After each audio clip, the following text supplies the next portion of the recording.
So welcome to the MSPI DVPI Billings area webinar. We have a couple of presentations to you today that stood out to me when I was doing some of the work and the rounds on site recently up in Blackfeet, and Jade Heather was telling me all about her program. So, hi, Courage. So we can see you and a young man sitting there. He's the chairman of our youth organization. Yes. So, oh, you turned it off now. Okay, you look great. Anyway, so let's go straight ahead and present about the two programs that you were going to talk about. So these are just some examples of the work that people are doing on the MSPI and DVPI program. So if you could just start it off with a couple of sentences about your exact program, where you're at with the program, and then take us through your slides, please. Okay, so does that mean, am I talking? This is Jade Heather. You're up, Jade. I can hear you. You're up. Thank you. I'm new at this, so hopefully I don't disconnect or anything and get beginner's luck. I am the MSPI DVPI coordinator for the Blackfeet tribe. However, I am from the Fort Peck tribe, so hanging out with the Fort Peck tribe throughout the year this year has really been an awesome opportunity for me to reconnect with my roots, but also to kind of integrate Blackfeet and Fort Peck together with some activities. So I'm really excited about that. I'm glad things worked out the way that they did so far. Okay, so Are you ready to, you want to go with your slides, Jade? Yes, I'm ready to go. Okay, am I clicking or are you clicking for me? How do I do this? So what I'm going to do is pass you presenter privileges. Okay. And it should give you an option to share your screen on WebEx. Okay. Share my screen. Okay. Yep. And then we should be able to see your screen. Okay, so are my slides already uploaded or am I opening my presentation? You just need to open your presentation. Oh, okay. See, I'm sorry. That's okay. Part of this is to help everybody get these skills too. You know, many of us present all the time, and I just want to give you guys a chance to present because you're doing such great work, but you should be presenting in bigger forums. So this is a good place to try it out and get to know how to do it. So okay. Just don't open anything sensitive, or we'll all be able to see it. I know. I should not share my screen right now. Okay, I think about it. And Courage, if you're just watching what Jade Heather's doing, we're going to have you do the same thing when it's your turn. Okay, thank you. Yes, yep. You get to use me as the guinea pig. Okay.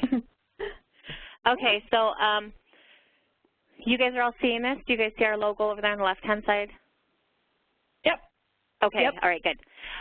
So On Your Life is a program that we have here on the Blackfeet Reservation. It's actually comprised of 7 different grants. And so the DVPI and the MSPI grant fall under this sort of umbrella. We have various different grants that offer different resources. So we're kind of like a holistic place here on the Blackfeet Reservation. So what you're seeing here is Etukski Tykes, which is a Blackfeet name for the Lost Children Society.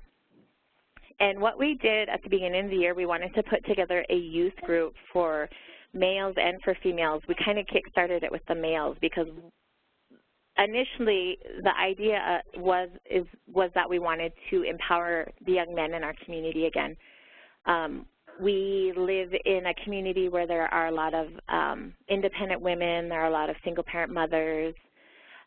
So a lot of the male population is resorting to substance abuse and substance use, you know, because it's almost kind of like they lost their identity, their purpose. We don't have much for them. So we wanted to use this as a foundation for that, to try to rebuild that in our youth and our young males. So that's kind of where we got that. And Lost Children Society, it's a Blackfeet story, like a creation story, and it talks about Blackfeet children who had to endure really harsh, brutal, I mean, unrealistic situations that you couldn't imagine way back, and they overcame them. They still prevailed. they were strong. They were able to rebuild their society and become a warrior society because of it. So we kind of wanted to use that as the idea behind it. Did I lose somebody? Nope, somebody just called in. Okay, so I'm like, I can see my screen, but then there's like these little things popping up. Let me see if I can move that out of the way.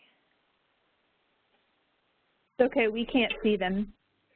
Oh, okay, yeah. Okay. We can't see. Okay, so here we go.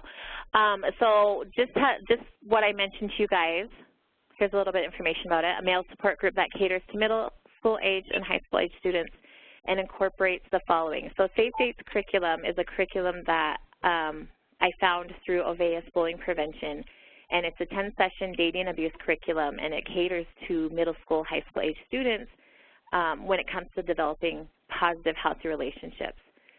So we thought that was a very important piece to kind of build the foundation of this group on.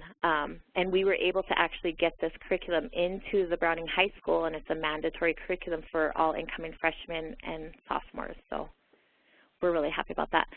We also incorporate suicide awareness and prevention, some trauma-informed care, grief and loss, and some evidence-based theories and curriculums. Things that come across our path, or if we go to new trainings and we find something that we think would be relevant to it, we incorporate that into this group also. Okay, so it says, here are some additional activities associated with group dynamics. So equine therapy is something that we are starting next month. Those are the outdoor activities that we do during the summertime when the students aren't in school. Traditional healing is something that we also do in the summer, but we also kind of incorporate it vaguely during the school year while they're in a classroom setting. So the boys already went to a sweat. They went out to a traditional site. They got to learn about that. We have a head male facilitator who's also a cultural leader for our community, and he's young. He's a young adult, and he relates really well to our male youth in our community. He's also middle school football coach, so a lot of them already know him, so they kind of make that connection with him. He teaches them about smudging, sweats, traditional male roles. They've gone fishing. They're going to learn like some hunting techniques in the fall. We want to have a naming ceremony, a traditional naming ceremony this December for our students who make it through the group. The group is a 12-month group. Therapeutic activities, they do journaling, so when they come into group sessions, they do 10 minutes of journaling before we start, so they get to talk about, you know, how their day went or how their week went, things that they like, things that they didn't like. They do some role playing. Outdoor activities, so a lot of these you're seeing are what we are working on right now for summertime. Here are the goals.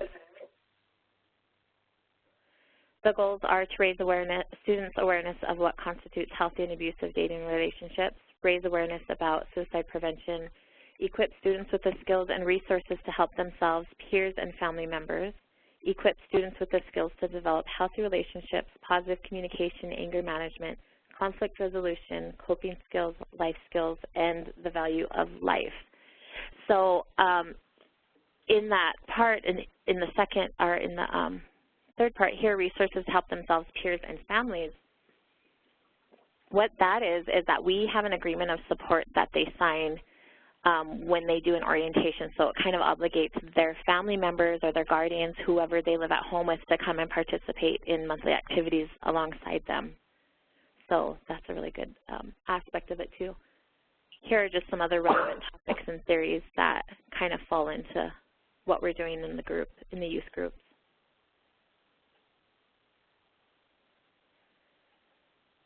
Okay, and so I don't need to go into detail with these guys, but if you guys kind of want to take a look, these are the type of individuals that we seek out to oversee facilitating our groups.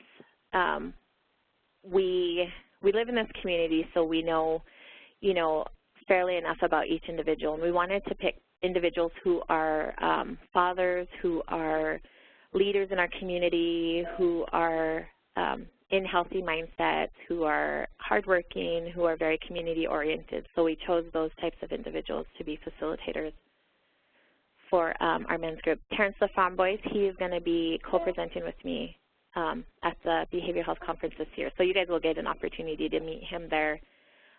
He's working on his license addiction counseling right now. If you guys have any questions or comments, please just go ahead and interrupt me.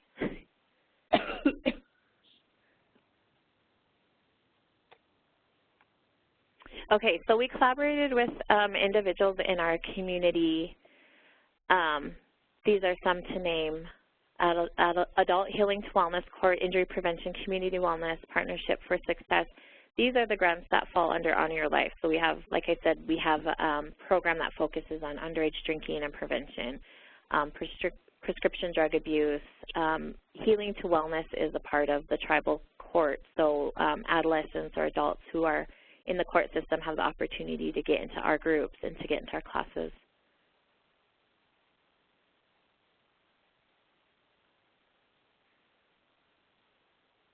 And here's just what we thought about community, what it is: a social, religious, occupational, or other group sharing common characteristics or interests and perceived or perceiving itself as a distinction, some respect from the larger society within which it exists.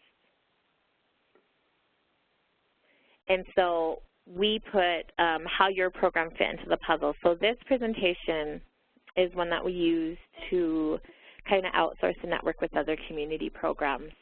And it worked out really good because we got some collaborators for it. So the underlining of these groups is the adverse childhood experiences. And if you guys are, I'm pretty sure most of you are familiar with what that is, and these are what they suggest. So for our groups, we wanted to focus on that. They all actually, second and third session into being enrolled into the group, we did the ACEs score with each kiddo and kind of scored them to see where they were at on the trauma scale. And we do it quarterly. We just did another one here not too long ago. We'll be doing their third score in August, and then we will be scoring them again in December. Anne had suggested that maybe in December we also rescore them on their resiliency, I believe it was, and we also score them with their resiliency. So actually, wait, no, I got that backwards. So we do the ACEs score at the beginning, and we will do it again at the end, and we do the resiliency score quarterly. So when they first enrolled, they did the two scores. They did the ACEs score and the resiliency score. And what I noticed was that kiddos who scored higher on ACEs, which showed that they had more exposure to trauma, were actually scoring lower on the resiliency score, whereas kiddos who had less exposure to trauma were actually scoring higher on resiliency. So that was kind of a really amazing to see it right there. However, when we scored them in the following quarter, we've seen that the resiliency scores for some of them stayed the same, but some of them decreased. And so I was kind of talking to Anne about that, but what I was thinking and what we kind of came up with was that far into it and interacting with the kiddos every single week from January up until that point is that we actually had built, you know, that rapport and that trust with them, that they were being more honest on their scores, whereas, you know, if you tell a kid, okay, what, you know, were you abused as a child? Did this happen? You know, a lot of kids, especially Native American children, are going to be resistant to being completely honest because they're kind of fearful of what is this? What am I getting myself into? Am I going to get myself in trouble? You know, am I going to get my parents in trouble? So they're really hesitant to be completely honest, whereas the second go-around, they were completely honest, and so we were able to actually see what their scores were.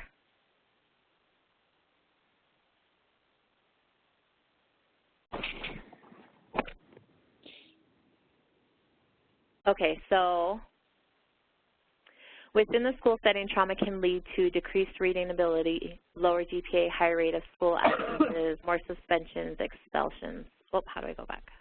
There we go. Increased dropout. So we designed this group to be a school referral process. So we had to go and advocate with the superintendent of the Browning Public Schools, and we met with them and we presented to them. And they thought this was going to be a great opportunity and an alternative for their students who were on the line for being expelled, that they could come into our groups and work with us instead of being expelled from school. So we also had counselors, school counselors refer students who were maybe having suicidal ideation, students who were fighting in schools. So it's a lot of high-risk students, students who need the services the most that we were getting referred into the program. And so we're really excited about that because those are the students that we want to work with, that we want to be able to help them build coping skills and life skills. So the referrals are through the principals of each school and also the counselors. So anytime they have a kiddo, they can give us a call and get a referral filled out, and then we meet with the parents and follow up with them. I'm not able to read the top of it. Okay, so during adulthood, the previous examples can lead to. So this is kind of like our overall presentation that we presented to the tribe, and we just kind of let them know some of the factors that we're seeing here on the reservation. These we really wanted to stress and point out. Building caring and supportive relationships, increased level of support and encouragement given, recognize that behavioral problems may be transient related to trauma, provide a safe place for the child to talk about what happened, give simple and realistic answers to the child's question about traumatic events, be sensitive to cues in the environment that may cause a reaction in the traumatized child. So really being mindful, and like I mentioned earlier, we had meetings prior to actually getting this going, and I met with all the facilitators and kind of let them know, you know, we have to be sensitive, we have to be open-minded, we have to be active listeners, and just kind of let them know, you know, what to expect, just to kind of prepare them for what they're getting into. And I mean, a lot of our students are really, really making connections with all of our facilitators, so I really like that. We give them choices instead of giving them consequences and discipline, things like that. We give them the option to make the choice. But, you know, we give them the feedback on this could happen if this choice happens, or, you know, who knows what will happen if you do this. But let them think about it and let them make their own choices.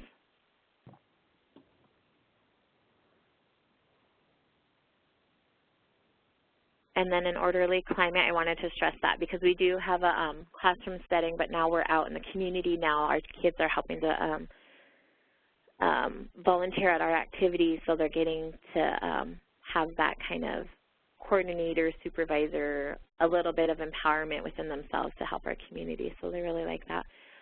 They know the rules when we come into the classroom. What happens there stays there. We need to be mindful and respectful of everybody.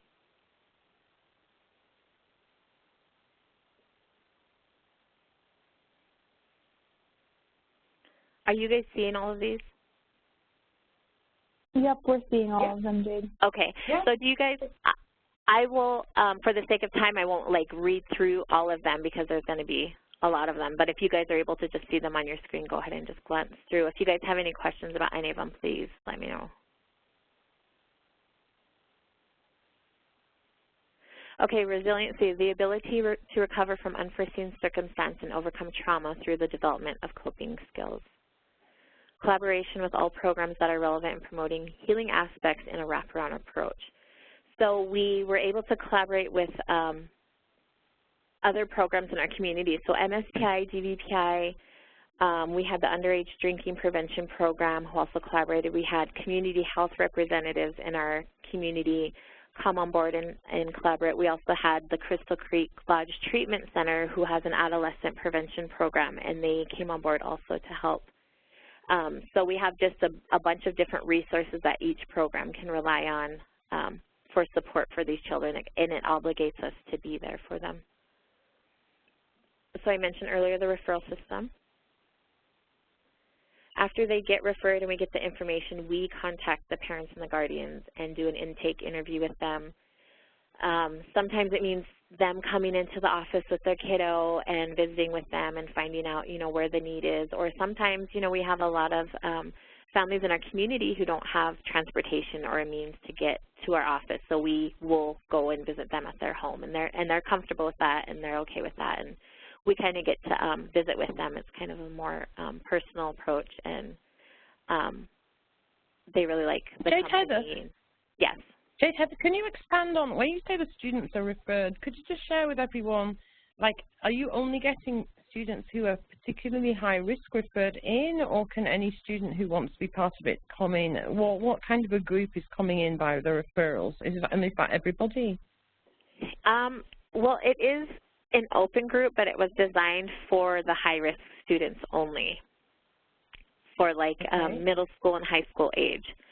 So we would get a list of kids who are like, oh, you know, they're on the verge of being expelled, they're just fighting, they're talking back to their teacher, they're, you know, they're supposedly doing all these horrendous things, and so they were asking if we could design something to help those students. And so we just built a group of, you know, a bunch of caring individuals who give them attention and respect and answer questions and things like that. So it is more or less targeted for the high-risk students in each school. Thank you. Thanks. Okay. So group sessions, middle school principal, I have built a very good relationship with all the principals at all the schools. I stop in and, you know, meet everybody and see where the need is. And so they gave us a location up at the middle school to house our groups there. So we meet, during the school year, we meet on Wednesdays right after school until 5 o'clock every week. And so that was during the school year. Now we're meeting on Wednesdays from 3 to 4:30 just because of the summer schedule. And they're still kind of doing things like that, but they're doing more outdoor activities. Or 4 to 6 o'clock, sorry. 5 o'clock in the summer times. Okay, collaboration work. So this is where we're outsourcing and we're networking with the other programs. And so, like I said, we had mentioned Crystal Creek. They can come in and they do assessments on the kids if they need to. Family support, CHR is community health representatives, so they have like some family supportive services over there for the whole family. They also have transportation. They have vans and trucks if people need rides to appointments or to groups or things like that. Job skills, we had Manpower come on board too, and they have a job placement program where the kids can learn job skills and things like that. And then housing was one that we wanted to approach, but they were unable to do it at the time. And so here's what we did. For group sessions, so like all of us who are on the memorandum, we each take a month. So like, for example, I would be doing June, so it would be either DVPI, MSPI has a different month, and it would be only MSPI events that month. So it would be meth and suicide prevention, whether it's activities, whether it's resources, whether it's surveys, things like that would only be specific to that topic for that program. DVPI is doing June, so we are working on a lot of communication skills, healthy relationships, those types of things. July will be Crystal Creek Lodge Treatment Center, and they are going to be hosting a meth symposium in July, so our kids can go up and help volunteer at that. Their parents, that's going to be their parents' obligation for their family session a month. We have the families come in and do one family group activity with the kids. So we pick an activity throughout the month where it's a requirement that the parents have to come, otherwise their students can lose their spot in the group. But unfortunately, we haven't, fortunately, we haven't had that because the kids are loving it. The parents are seeing how excited they are, how much fun they're having, and so the parents are kind of becoming more curious about, okay, what's this about? What's going on? You know, what types of things are you guys doing? And so they're like wanting to know, you know, what are we going to be doing next? What do you guys need us to do? So they're becoming more willing and wanting to volunteer. So we really like how that turned out.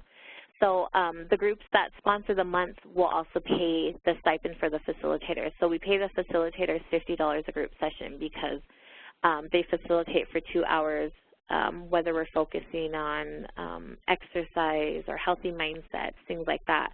They're there for 2 hours after school hours to be there with the students. So Crystal Creek will be sponsoring those stipends for 2 facilitators each week for 4 weeks of that month. Any questions on that? Okay, here's the memorandum. Like I mentioned earlier, it just kind of obligates us all to our youth and to their families. We do collect surveys throughout the events, and randomly during group sessions, the kids fill out surveys based on the topics for that month.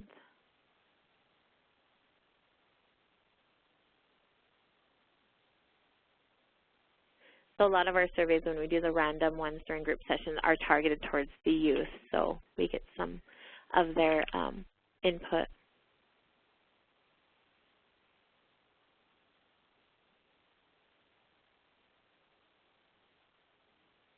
Oops, did you guys get through that one?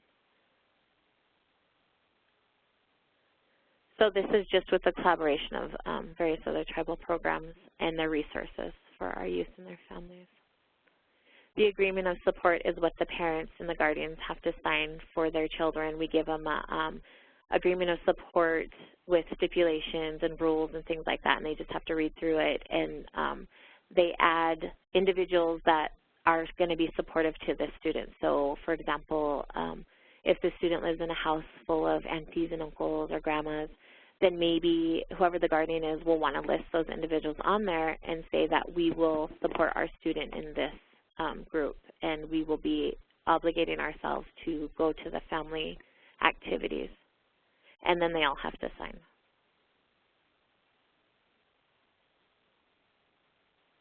We have parents that are involved in volunteering and chaperoning events and stuff too. It's really a neat experience for them also.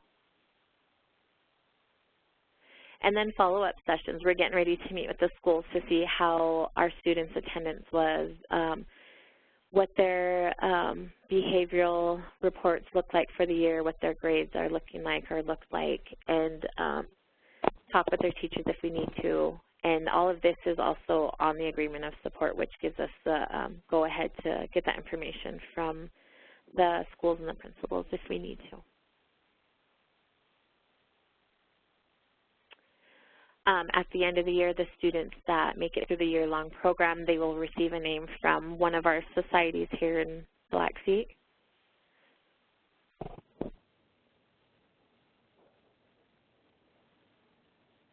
And I put this on there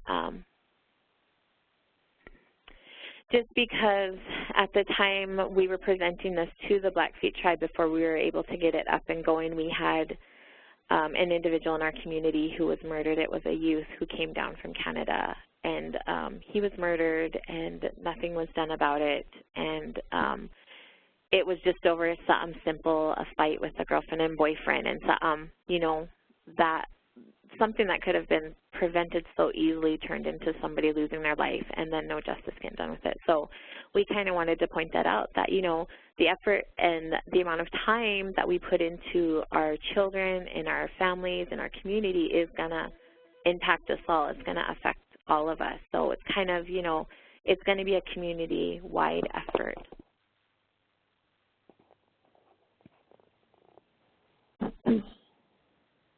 And so here was the first group session for the boys. And they have been going strong now since then. And they're having a lot of fun. We just came back from Courage's camp down in Fort Peck, the Creators Game, and they wanted to stay there forever. They're looking forward to next year's camp.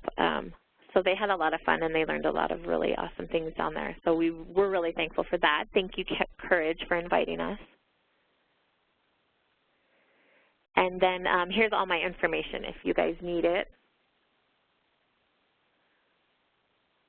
I can also leave some information after the webinar. And I think that's everything. I think that's all I have. Thank you. That was wonderful, Jade Heather. Perfect. Thank you so much. Thank you. Jade Heather, is that what you're going to present when you go to Oklahoma? Nope. What I'm going to present there is going to be kind of, it's going to kind of have that why we did this and what we feel the outcome was going to be. But it's going to be more or less data and our resiliency scores and our ACEs scores, pictures of events, types of things they've done so far, like beading. We had a couple girls finish ribbon skirts, and they were so excited to do that. They got to use sewing machines. Our teacher taught them how to use the sewing machine and the pedal and how to, you know, load the sewing machine and how to cut. And she finished her ribbon skirt. She brought it on to Fort Peck, too. She was just really excited. She showed it to everybody. Lovely, lovely. So just, you know, little things like that. Oh, it's marvelous. It's marvelous. It was a beautiful presentation, Jade, Heather. Thank you. I think we'll hold any other questions to the end because I do want to make sure that Courage has time to speak his part. So that was a great introduction into Courage's part because as I, you know, one of the reasons I put the two presenters together today is that they work together, which is wonderful with the programs across two different reservations with different tribes. So are we ready for Courage to put his slides up there? Courage, do you have your slides pulled up on your computer? Yes, I have a PowerPoint here. Okay, I'm going to pass you presenter privileges. Okay. And you should see an option on WebEx in the middle of the screen to share your screen. So if you just want to share your screen with us and have your PowerPoint pulled up. Okay. We don't see that option yet. Do you see it anywhere? It's in the top left corner where it says File, Edit, Share. File, Edit, Share. Okay, perfect. Thank you. You're welcome. Okay. Jade with our guinea pig. There we go. There you go. Yay. Yay.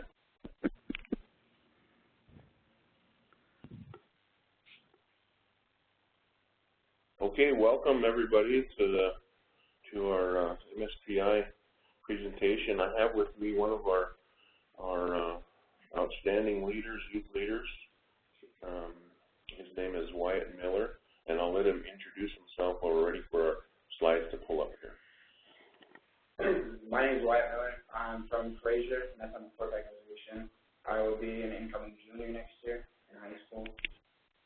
And I've been working with our youth leadership group, and I'm the chairman of that group. And we've been working with the MSPI grant, and they're just helping us fund with the activities we've been trying to do. Thank you, Wyatt. So our MSPI GNI grant that we received specifically was for youth leadership, and today we're going to present to you one of our most important activities, and that's the Creators Game Camp. And so the Creators Game Camp was designed 3 years ago prior to receiving the MSPI grant, and it was designed specifically to meet all of the needs for the disparities that our communities are facing, specifically the drug abuse, methamphetamine abuse, and suicide that was occurring at the time.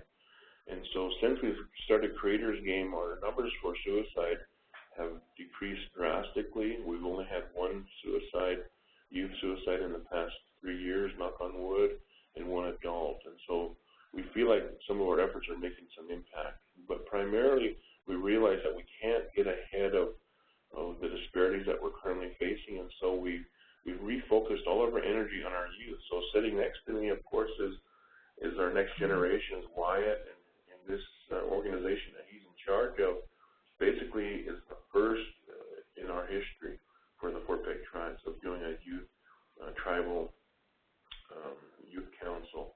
And they were just recognized this past month that they're passed through resolution that they are an official organization of the tribe, and now we're going to continue giving them the training that they need so that they can be good stewards of whatever monies or management that they're in charge of, and the sustainability is a huge focus for that. And so moving into developing that, one of the projects that we placed them on was, of course, the Creators Game Camp. And so thanks to Heather, Jade Heather, for bringing her group over, and it was a great experience in mingling with that organization as well. Our MSPI grant is housed here at Floodable Recovery Resource Center, and that is our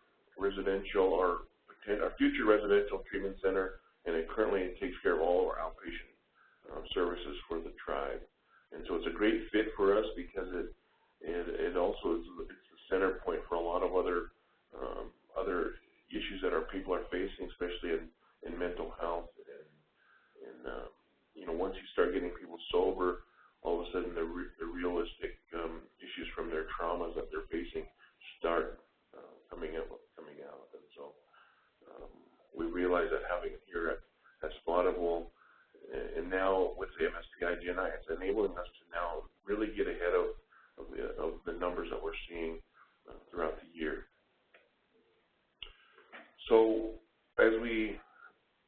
move into the camp, one of our, greatest assets that we have is our horses. And as we do all of our evaluations, we don't really know what the children really want, but as we see the evaluations coming in, horses come up on the top 1 or 2 or 3 every year, and so we try to incorporate that throughout the year. Horses do so much for our children, things that they're able to do. The picture on the left there, Take My Pain Away, was designed from a youth that joined a healing ride last year from Fort Belknap, and she came here, and as she got here, she really expressed to some of her clan leaders that she wasn't able to tell anybody what was bothering her, but she could tell the horse. And so as she was able to do that, her healing process had begun. And so we really try to, infuse in all of our activities any way we can the horse nation. We teach a lot of values. Of course, the greatest values that we're teaching as far as our native culture and our Dakota ways is respect. And so respect is really demanded from the horse in order for them to respond and do the things you want them to do. You see there these young gentlemen there, one of them has without a shirt. These were, at one point, these were the so to speak, tough kids of the camp, and then you get them around a horse and they're humbled very quickly, and the horse seems to bring out a lot of their kindnesses and all the other values that we're trying to present to them.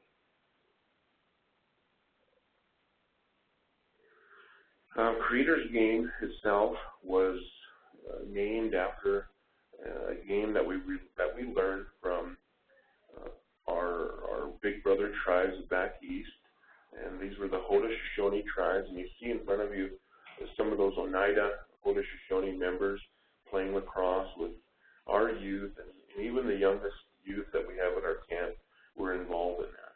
And lacrosse has been a new phenomenon here to northeast Montana, but this year we were able to bring in a new presenter.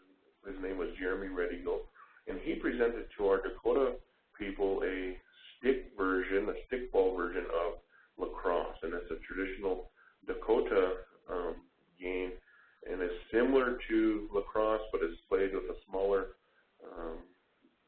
stick and a smaller cradle, if you will. So that was a huge connective piece for us, and the energies were the same, but it also helped our youth here, get bound to something that was more relatable to them.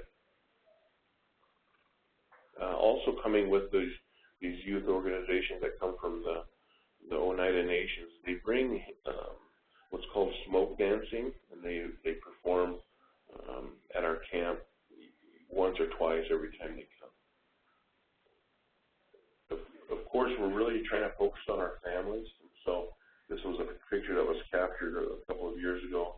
Really importance of what family is, and you see this a lot at our camp. And what was interesting to me is, as we've seen a lot of the children come to the camp, and we went out and greeted some of this youth, and even youth from Jade Heather's organization, they were unsure what they were getting themselves into. They were a little bit, cranky. They were a little bit crabby from that long ride over. And some of them wouldn't look at you in the eyes or even shake your hand. But after a week, towards day 2, day 3, they're coming up to me, hi, Courage, smiling. The same ones that wouldn't even look you in the eye are just, shaking hands and happy. Yeah. And so towards the end of the camp, of course, we ran into some weather, and so we had to kind of shrink our camp down a little bit. And the youth didn't want to go home, and that's every year it's the same outcome for us. And so we know what we're doing is making an impact on our youth, because if they don't want to go home, we know that we're providing that healthy and safe location for them. Okay, we're just waiting on the next slide to link up here. As we went about our camp, this is just an aerial view. If we were to click on that, it would open up to a video, and I'm not sure if we're able to do that. And I hate to click on that, but you can find it on YouTube. And if you look under Creators Game Youth Camp Out, you'll be able to see a short video that we collaborated with our college, community college. They did an aerial view, and they use that as their recruiting commercial for their upcoming classes as well. And so as we continue to grow Creators Game, one of our key partnerships really is with the community college because they have such a huge access to resources as well. And so, as we provide curriculum, what we use as a curriculum is called the Native Hope curriculum. And the Native Hope curriculum really is about families, healing and resiliency. And so Dr. Small and Ernie Bighorn were the founders of this Native Hope curriculum. And so as we bring them into this as we bring their curriculum into this organization, we have a great foundation of something that we can build on that's already structured and in place. And as of last year, we were recognized now in the state of Montana as a promising practice for a Native American promising practice for the state of Montana. And we are receiving funding for our Creators Game Camp through the state of Montana and also through Rocky Mountain Tribal leaders because of this, basing it upon, the Native Hope curriculum that we've established. So these are some of the things that will come out in the Native Hope curriculum. One is the Hunger Games. We weren't able to get too much into the Hunger Games this year because we had new presenters, but those are some of the things that really flush out the disparities that these youth are facing, and do it in a positive manner so that when you're discussing those disparities of abuse and neglect and alcoholism and drug abuse, suicide, they're done in a way that they're talked about, but they're also giving them an outlet. And so then from that point we have mental health first aid workers that are around the camp that can recognize and pick up any youth that may be struggling to actually give whatever is on their mind and their heart, and then they can go to them directly. But the horses usually pick up a lot of that as we send them to the horses as well. On the right we have what's called the Tribal Waves, that we call fire dancers, but the Tribal Waves organization this year and last year's partnership with them was a huge increase for us. They were able to bring out a youth group of about 36 from West Glacier, Ronan area, and out of that group there were some presenters that came from California, youth service workers that came with them. And they did a luau for us, and so on Wednesday evening, Wednesday evening they did a luau where they roasted a pig in the ground and fed the whole community. So that was a huge impact for us. And the sharing that they gave to us this year was just absolutely incredible. You could really feel that spirit of family that their message brings, and it was just a remarkable exchange of cultures. And that's the hope that we can give to our children here, is that a lot of them, they've never left the boundaries of the reservation, but we can bring that culture to them if we make these connections. And as we do that, our children are enlightened, and then they have a broader vision of what their lives can potentially become. We always include in a lot of our teachings is our basics. We don't go outside of our basics. We stay with our simple TV teachings. We have really prominent buffalo ranch, a genetically pure buffalo that resides on our reservation, and we utilize that resource. And so throughout the week we'll tour the buffalo ranch, and we'll load everybody up like a mini field trip from the camp and take them up to the buffalo ranch, and they talk with our buffalo ranch manager about the buffalo and about the medicines that are available to us here on our reservation, and just really give an interactive exchange to all the youth that go up, and our hats off to our buffalo ranch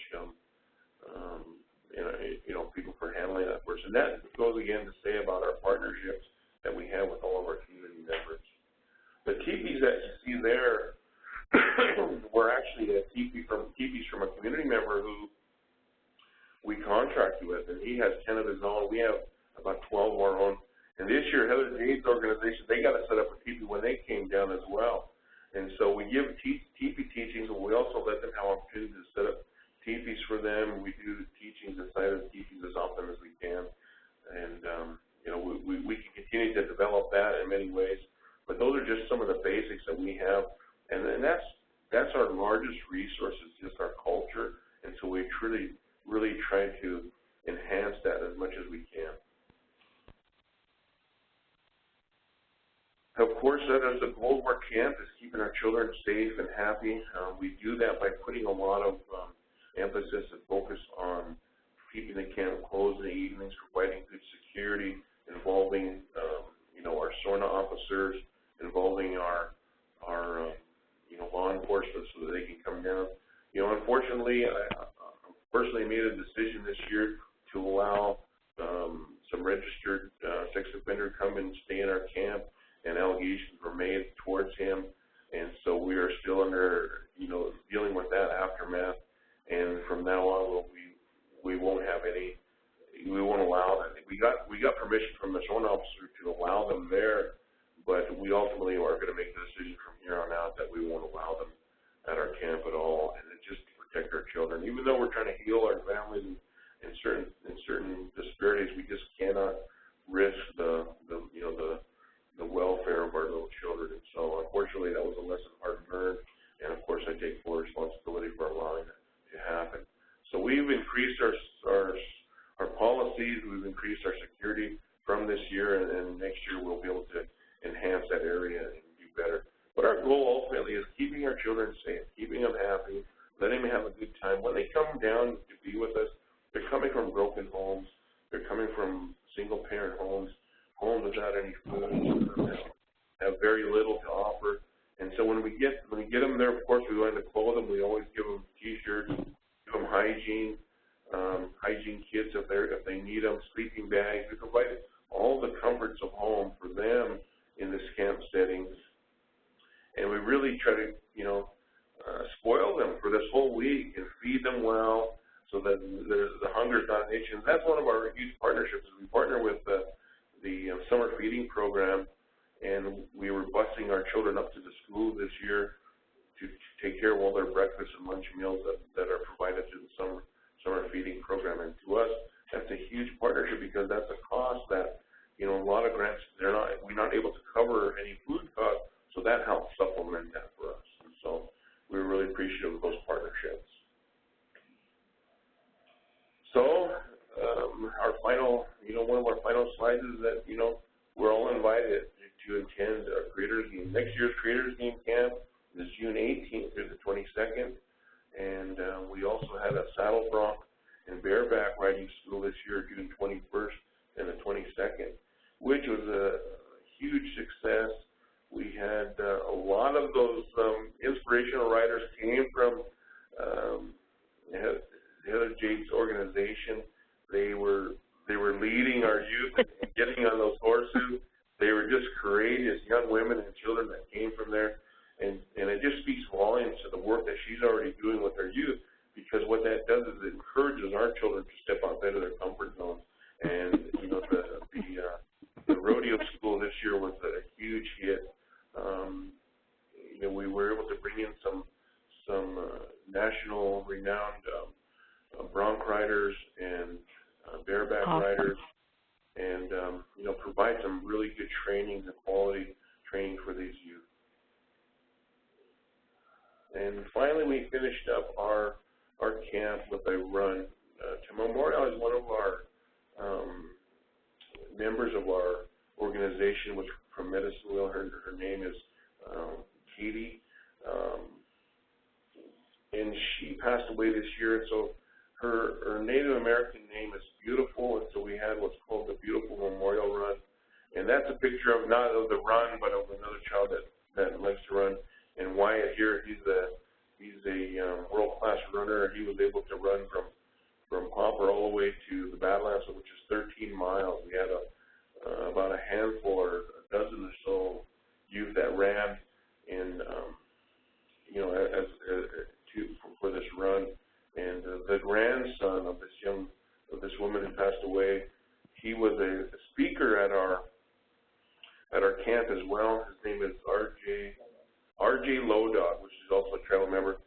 he has a disability where he has no legs from his knee down, and so he runs on what do they call it, like prosthetics.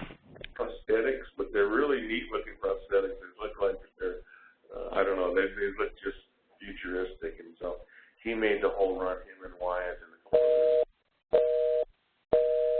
Hello, are you still there?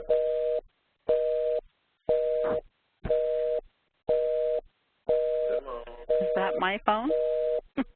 Somebody's phone must be like busy No. or something. Can you see where that? Oh, it's coming from. You see where it's coming from? Oh, good. Thank you for muting it. Thanks. It stopped. Okay. Good. Yeah, we've muted it. Thank you. Thanks, Jeff. So that concludes our you know, our little presentation. Like I said, our main focus this year is, you know, our youth leadership, and so, you know, all these great things that we can perform and do, you know, are wonderful. But really, the focus is just what sets society, and that's why Miller and his organization of the youth tribal leaders. And so we're on our way to Unity next week, and we'll be going down to Denver, Colorado for a Youth Unity conference.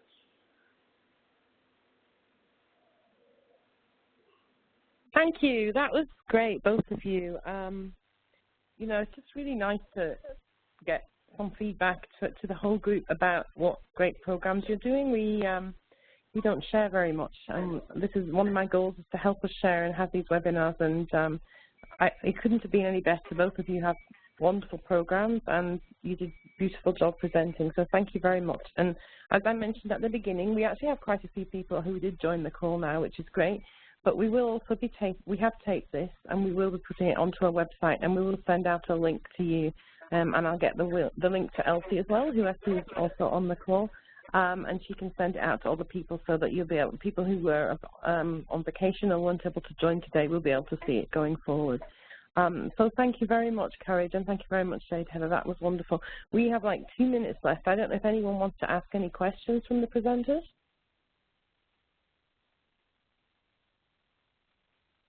No? But if you do have any questions, you can always email myself or Jackie, and we will get the questions to the presenters. But I just really want to thank you both for your time. I know it takes a lot of time and work to put the PowerPoints together. And I do also hope that, you know, both of you will be able to use those PowerPoints or something derived from in other forums, because the kind of work that you guys are doing really deserves to get out there. We hear so many sad, distressing stories, and it is just great when we have stories like this that really can show that things are working and that messages of a hope and kids are enjoying, and people are just doing a great job. So I just really do thank you very much. And as I say, we'll make sure that those presentations are available widely as well. So if we don't have anything else, we'll close up the call. And thank you guys both very much indeed for your work, and thank you to all those of you who came on to participate. Thanks. Bye-bye. Thank you, Anne. Thank you, Jade. Thank you, Courage. Beautiful, beautiful. Thank you. Bye. Bye-bye. Thank you. Bye-bye. Bye-bye. Bye-bye.